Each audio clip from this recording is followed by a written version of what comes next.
ప్రపంచ జనాభాలో అత్యధికంగా విశ్వసిస్తున్న ఏకైక గ్రంథం బైబిల్. చరిత్రకు, చరిత్ర కట్టడాలకు పుట్టినిల్లు బైబిల్. సకల శాస్త్రాలను అధిగమించినది బైబిల్. మానవ జీవితాలను ప్రభావితం చేసి ఎందరో మహాత్ములకు మార్గదర్శకంగా నిలిచినది బైబిల్.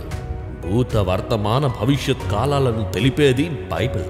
ప్రతి జీవి జనన మరణాలను తెలపడమే కాకుండా మనిషి మరణం తరువాత సంభవింపబో సంగతులను తెలిపే ఏకైక గ్రంథం బైబిల్. ఈ ప్రకృతిలో ఉన్న సమస్త జీవకోటి పుట్టుకనే కాకుండా అనంత మహావిశ్వ ప్రారంభాన్ని మరియు విశ్వమంతం గూర్చి తెలిపిన మహాజ్ఞాన గ్రంథం బైబిల్. ఇంత విలువ ఉన్నటువంటి బైబిల్ ఎలా వచ్చింది? ఎవరు రాశారు? ఎవరు రాయించారు? అసలు బైబిల్ అంటే ఏమిటి? బైబిల్ అంటే basic information before leaving earth, అనగా భూమిని విడిచి వెళ్లే లోపు తెలుసుకోవలసిన ప్రాథమిక సమాచారం అని చెప్పవచ్చు. బైబిల్ అనే పదం బిబ్లాస్ అనే గ్రీకు పదం నుండి వచ్చింది. బిబ్లాస్ అనగా పుస్తకము లేదా పుస్తకముల సముదాయం అని అర్థం. బైబిల్లో 66 పుస్తకములు, 2 నిబంధనలు ఉంటాయి. మొదటిది పాత నిబంధన 39 పుస్తకములు, రెండవది కొత్త నిబంధన 27 పుస్తకములు. బైబిల్ను సుమారు 42 మంది భక్తులు వేరువేరు కాలాల్లో పరిశుద్ధాత్మ ప్రేరణతో ఆసియా, ఆఫ్రికా, ఐరోపా వంటి 3 ఖండాల్లోని వారు రాశారు. బైబిల్ని రాయడానికి సుమారు 1600 సంవత్సరాల కాలం పట్టింది. ఈ గ్రంథంలో దేవుని మనస్సును, విలాపమును, రోదనను, ఆనందాన్ని, బాధను, కోపాన్ని, దేవుని ప్రేమను అందించాడు. నరులారా తిరిగి రండి అనే పరలోకపు ఆహ్వానపు పిలుపును రాయించాడు. బైబిల్ని ఒక స్వర్గలేఖగా అభివర్ణించవచ్చు. బైబిల్ గ్రంథంలోని సారాన్ని మన తరం వారికి అందజేయాలన్న ధ్యేయంతో ఎంతోమంది భక్తులు తమ తమ ప్రాణాలను సైతం లెక్క చేయకుండా వారి జీవితాలను త్యాగం చేశారు. మోషే గారి జీవితమే అందుకు నిదర్శనము. యిర్మీయా గారి కాలంలో పాత నిబంధనలోని కొన్ని పేజీలు యూదారాజైన యెహోయాకీము కాల్చివేయడం జరిగింది. తన మనసులో బాధను అనుభవించిన మన కన్న తండ్రి అయిన దేవుడు మళ్లీ లేఖికుడైన నేరియా కుమారుడైన బారాకు చేత యిర్మీయా నోటి మాట ద్వారా రాయించాడు. జెబెదయి కుమారుడగు యోహాను గారు బైబిల్లోని యోహాను సువార్త, యోహాను రాసిన మొదటి పత్రిక, 2వ పత్రిక, 3వ పత్రికతో పాటు ప్రకటన గ్రంథాన్ని రాశారు. అతన్ని ఎఫెసులో బంధించి రోమా నగరానికి తీసుకెళ్లి అక్కడ కాగుతున్న నూనెలో పడేశారు. ఏ హాని జరక్కపోవడంతో టర్కీ దేశం సమీపంలో మనుషులు నివసించని ప్రదేశమైన పద్మాసు ద్వీపమునకు బహిష్కరించారు. ఆ వృద్ధుడైన యోహాను గారు అక్కడే ప్రకటన గ్రంథం రాశారు. సీమోను పేతురు గారు పేతురు మొదటి పత్రిక, పేతురు 2వ పత్రికలను రాశారు. పేతురు గారిని మైనర్డెన్ అనే జైల్లో 6 నెలలు బంధించి ఆ తర్వాత తల క్రిందులుగా సిలువ వేసి చంపేశారు. బర్తలోమయి బ్రతికుండగానే తన చర్మాన్ని వలిచి చిత్రహింసలు పెడుతూ చంపేశారు. యాకోబు పత్రికను అల్ఫయి కుమారుడగు యాకోబు గారు రాశారు. ఇతన్ని యెరూషలేము యొక్క దక్షిణ ప్రాకారం నుండి కిందకు పడేశారు. అలా కూడా తన ప్రాణం కోల్పోకపోగా కర్రతో తలపై కొట్టి రంపంతో ముక్కలు ముక్కలుగా కోసివేశారు. కానానీయుడగు సీమోనును కూడా రంపంతో కోసి చంపారు. అలాగే ప్రవక్తలు, న్యాయాధిపతులు, రాజులు, అపోస్తలులు, భక్తుల ద్వారా దేవుడు తన మనసులోని ప్రతి మాటను రాయించారు. వారు వారి జీవితాలను త్యాగం చేశారు. రాళ్లతో కొట్టబడి, రంపములతో కోయబడి, శోధింపబడి, ఖడ్గంతో చంపబడి, గొర్రె చర్మములను, మేక చర్మములను ధరించి దరిద్రులయ్యుండి శ్రమ పొంది, హింస పొంది, అన్నింటినీ వదులుకుని అడవుల్లోనూ జంతువుల మధ్య నివసించి కొండల్లోనూ గుహల్లోనూ సంచరిస్తూ ఆత్మ ద్వారా తమ బ్రతుకులు మీ చేతిలో పెట్టారే. క్రీస్తు శిలువ త్యాగం, స్టెఫెను ప్రాణత్యాగం, అపోస్తలుల శ్రమ, చంపబడిన వారి జీవిత కన్నీటి కోసం, ఇవన్నీ తండ్రి రోధనకు నిర్వచనం కాదంటారా? వారి శ్రమ త్యాగం ద్వారా పరిశుద్ధ గ్రంథం నీ చేతికి రావడం నిజం కాదంటారా? అప్పటికి కాగితాలు లేవు కనుక మట్టి, రాతి పలకల మీద, పాపిరస్ ఆకుల మీద, జంతువుల చర్మాలపైన రాసి గ్రంథపు చుట్టలుగా చుట్టి భద్రపరిచారు. జంతు చర్మం మీద దేవుని మాటలు రాయాలి అంటే అది ఎంతో కష్టంతో కూడుకున్న పని. అలా చేయాలంటే ఎంతో మంది కష్టం, ప్రయాసం ఉంటేనే తప్ప ఆ రోజుల్లో సాధ్యం కాదు. ఒక జంతువును చంపి చర్మమును ఎండబెట్టి వాటిని శుభ్రపరుస్తూ ఒక సన్న తోలుపత్ర రూపానికి తీసుకురావాలి. అలా శుభ్రపరిచిన చర్మంపై అక్షరాలు చిన్నవిగా రాయడానికి వీల్లేదు. ఆ రోజుల్లో పెన్, పెన్సిల్ లేవు. ఒక జంతు చర్మం మీద కనీసం 10 వచనములు మాత్రమే రాసే వీలుంది. ఇక 66 పుస్తకాలు రాయాలి అంటే ఎన్ని జంతువులు కావాలో ఆలోచించండి.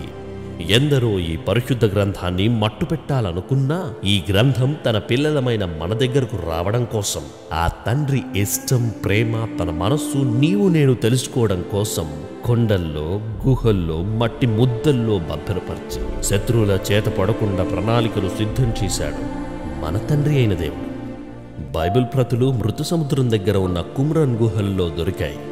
మరియు ఈజిప్టులోని అలెగ్జాండ్రియా సమీపంలో ఉన్న సెయింట్ క్యాథలిక్ చర్చ్లో కూడా దొరికాయి. ఇవి చర్మపు చుట్టల్లో, మట్టి పాత్రల్లో దొరికాయి. ఒక బైబిల్ కాపీ రావాలంటే చేతి వ్రాతలతో కొత్తగా ప్రతులు రాసుకోవాలి. అది అంత సులువుగా ఒక్క రోజులో పూర్తయ్యే పని కాదు. పూర్వకాలంలో స్కేట్స్ అనేవారు. చేతితో కొత్త ప్రతులను రాసేవారు. క్రీస్తు పూర్వం 2వ శతాబ్దంలో పాత నిబంధన మరియు క్రీస్తు శకం 50 నుండి 100 సంవత్సరాల మధ్య కొత్త నిబంధన పూర్తి చేయబడింది.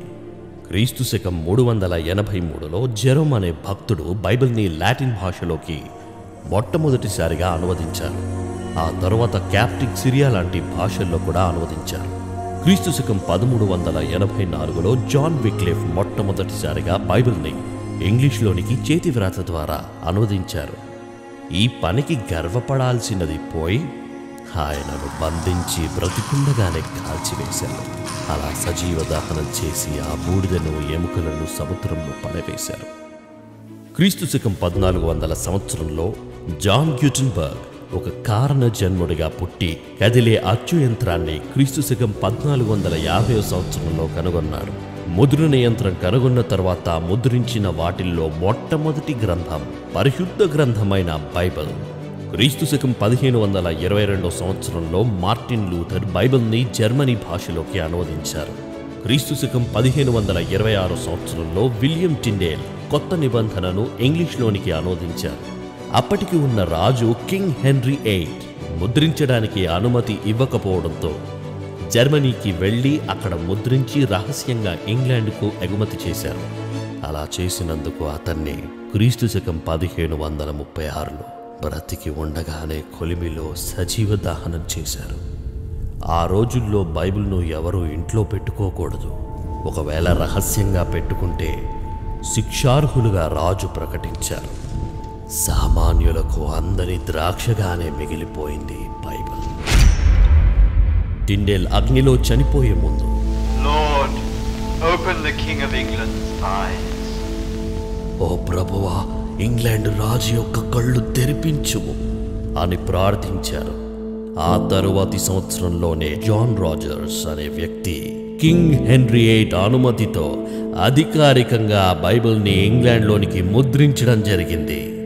క్రీస్తు శకం 1605 సంవత్సరంలో స్కాట్లాండ్కి చెందిన కింగ్ జేమ్స్ I అనే రాజు 54 మందిని 6 జట్టులుగా విభజించి తన నేతృత్వంలోనే 1611 సంవత్సరంలో ముద్రించారు. దీనిని కింగ్ జేమ్స్ వర్షన్ అంటారు. మన భారతదేశంలోనికి బైబిల్ ఎలా వచ్చిందో తెలుసా? ఇది తెలియాలి అంటే మనకు చరిత్ర తెలియాలి. బైబిల్ అన్ని దేశాల ప్రజలకు చేరాలి అంటే ప్రపంచం మీద ఒక దేశానికి అధికారం రావాలి. అలా దేవుని ద్వారా ఏర్పరచబడిన రాజ్యమే రవి అస్తమించని సామ్రాజ్యమైన బ్రిటిష్ సామ్రాజ్యం. బ్రిటిష్ వారి ద్వారా బైబిల్ను అన్ని దేశాల్లోనికి వెళ్లేలా దేవుడు చేశాడు. బ్రిటిష్ మ్యూజియంలో బైబిల్ ఇప్పటికీ చూడవచ్చు. క్రీస్తు శకం 1793 సంవత్సరంలో బ్రిటిష్ మిషనరీకి చెందిన విలియం కేరీ అనే వ్యక్తి 4 నెలల పడవ ప్రయాణంతో ఇండియాకి వచ్చారు. బెంగాల్లోని సెరంపూర్లో ప్రింటింగ్ ప్రెస్ పెట్టి బ్యాప్టిస్ట్ మిషనరీ స్థాపించారు. 36 సంవత్సరాలు భారతదేశంలో ఉండి బెంగాలీ భాష చదవడం రాయడంతో పాటు 44 భాషలను నేర్చుకున్నాడు. 40 భాషల్లోకి బైబిల్ని తర్జుమా చేద్దామని ఆరంభించి 27 భాషల్లోనికి కొత్త నిబంధనను తర్జుమా చేసి 17 భాషల్లోకి బైబిల్ని పూర్తిగా తర్జుమా చేశారు. క్రీస్తు శకం 1805 నుండి 6 ప్రాంతంలో ఆంధ్రప్రదేశ్ రాష్ట్రంలోని విశాఖపట్నంలో, బెంగాల్లోని సిరంపూర్లో ఒకే సమయంలో తెలుగు బైబిల్ని విలియం కేరీ సాయంతో ముద్రణ ప్రారంభించారు. అలా విశాఖపట్నంలోని ఇంగ్లాండ్ మిషనరీ సాయంతో మన తెలుగు బైబిల్ ముద్రణలోనికి వచ్చింది. ఆ భక్తుల శ్రమల ప్రాణత్యాగాల ద్వారా మీ చేతికి వచ్చిన గ్రంథాన్ని నీకు ఇవ్వబడిన సమయంలో చదువుతున్నావా? అయితే ఒక్కసారి మీ బైబిల్ తెరిచి చదవండి. యోహెజ్కేలు గారు చెప్పిన మాట వింటే మన గుండె బద్దలు కాక తప్పదు. ఆయన చూస్తుండగా ఒక గ్రంథమును పట్టుకున్న చెయ్యి చాపబడింది. దానికి వెలుపల బయట విలాపమును, రోదనమును, మనోదుఃఖమును అని వ్రాసి ఉన్నది. అది ఆ తండ్రి మనస్సని ఎంతమందికి తెలుసు? ప్రకటన గ్రంథాన్ని వ్రాస్తున్న యోహాను గారికి 7 ముద్రలు గట్టిగా వేసిన ఒక గ్రంథము కనిపించింది. దాన్ని విప్పుటకైనను చూచుటకైనను ఎవ్వరికీ శక్తి లేకపోయింది. ఆ ముద్ర విప్పలేకపోతే మన దగ్గరకు ఆ గ్రంథం రాదు. అయ్యో, అంతటి యోధుడు ఎవరు లేరా?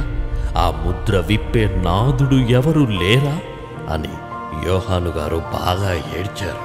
అలాంటి సమయంలో ఏ పాపం చేయకుండా, ఎలాంటి కల్మషం లేని పరిశుద్ధుడు, పవిత్రుడు, యూదా గోత్ర సింహమైన యేసుక్రీస్తు వారు ఒకే ఒక్కడుగా ఆ గ్రంథమును విప్పుటకు జయం పొందారు.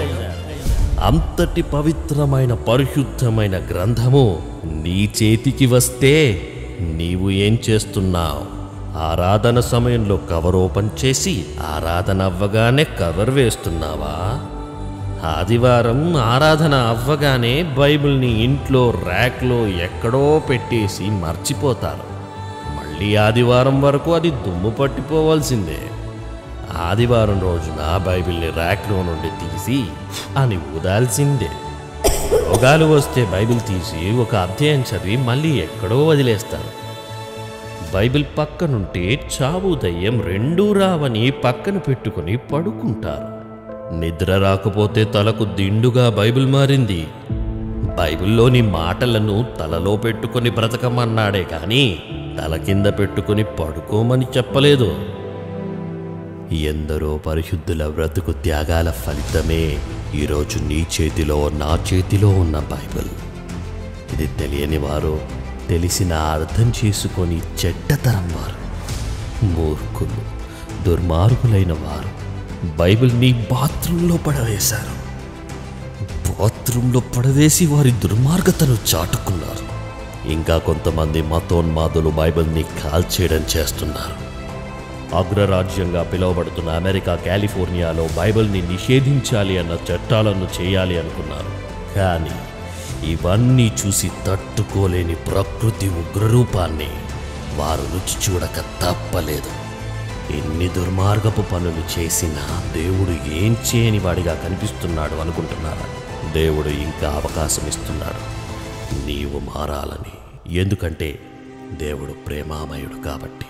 జనాలకు తెలియని విషయం ఏంటంటే దేవుడు ప్రేమామయుడే కాదు, దహించు అగ్ని. శిక్షించే శిక్షలకు భూమి మీద బ్రతుకు కోల్పోయి చనిపోయిన తర్వాత కూడా ఆత్మ నిత్యాగ్ని దండనకు గురి కాక తప్పదు. ఇంత విలువైన గ్రంథం చేజారి కింద పడితే 2 వైపులా 2 దెబ్బలు వేసి పక్కన పెడతాం.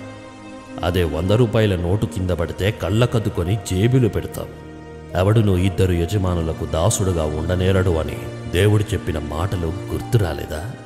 ఆస్తిని సంపాదించడానికి సమయం ఉంటుంది, కుటుంబంతో ఆనందంగా అనుభవించడానికి సమయం ఉంటుంది, కానీ బైబిల్ చదవడానికి సమయం ఉండదు. చదవడానికి సమయం లేకపోయినా రోడ్డుపై బైబిల్ చదివేవారు నీకు కనిపించడం లేదా? న్యూస్ ఛానల్ చూడ్డానికి, న్యూస్ పేపర్లో వచ్చే మరణ వార్త చదవడానికి నీకు సమయం ఉంటుంది, కానీ మరణం తర్వాత జరగబోయే సంగతులను తెలిపే వాక్యం చదవడానికి మాత్రం సమయం లేదా? వాక్యం నీకు ఇవ్వడానికి కన్నవారిని, ఉన్నవాటిని విడిచి జీవితం ఇచ్చిన భక్తుల జీవిత చరిత్ర, వారి త్యాగం, యేసుక్రీస్తు వారి ప్రాణత్యాగం ఈరోజు ఉన్న చాలామంది క్రైస్తవులకు అర్థం కాలేదు. నిన్ను బ్రతికించాలని, బ్రతికించే వాక్యం నీవు చదవాలని ఎంత ప్రయాసపడి వచ్చిన బైబిల్ గ్రంథాన్ని కలిపి చెరిపేవారు కొందరు బోధకులైతే, ఉన్న వాక్యాన్ని పరిశీలించని పరిస్థితి విశ్వాసులదయింది. చాలామంది ప్రాణత్యాగాలతో వచ్చిన బైబిల్ విలువ నీకు ఇంకా అర్థం కాలేదంటే, బైబిల్పై నీకు కనీస బాధ్యత ఇంకా అర్థం కాలేదంటే, బైబిల్ నీ చెంత ఉన్నా చదవటం లేదంటే, బైబిల్ పట్టుకునే అర్హత నీకు లేదని తెలుసుకో. బైబిల్ కలిగిన నీవు నటించడానికి రాలేదు, ఆత్మలను దేవుని మార్గంలో నడిపించడానికి వచ్చావు. బ్రతకడానికి రాలేదు, ఆత్మలను బ్రతికించడానికి వచ్చావు. ధనమే శాశ్వతం అనుకుంటే రాజ్యాధికారాన్ని వదిలేసిన మోషే, ఉన్న ఆస్తిని పెంటగా ఎంచుకున్న అపోస్తలులు, తమ చరస్థిరాస్తులను అమ్మి పంచిపెట్టిన మొదటి శతాబ్దపు క్రైస్తవులు వాక్యమే నిత్య సంపదగా అనుకోలేదా? తమ బ్రతుకులు అర్పించలేదా? వారి శ్రమ మీ చేతిలో సమాధి చేయబడకూడదు. మన ఆత్మలను బ్రతికించడానికి వచ్చిన ఈ వాక్యాన్ని చదవండి, చదివించండి, అనుసరించండి, పరలోకానికి చేరుకోండి. మీతో పాటు కొందరినైనా పరలోకానికి నడిపించండి. అంతేగాని దేవుని ఉగ్రతకు గురి అవ్వకండి. జీవము గల దేవుని చేతిలో పడుట మహాభయంకరమని తెలుసుకోండి. బైబిల్ని మీరు నిర్లక్ష్యం చేస్తూ పక్కన పెడుతున్నారంటే నిర్లక్ష్యానికి తప్పదు భారీ మూల్యం.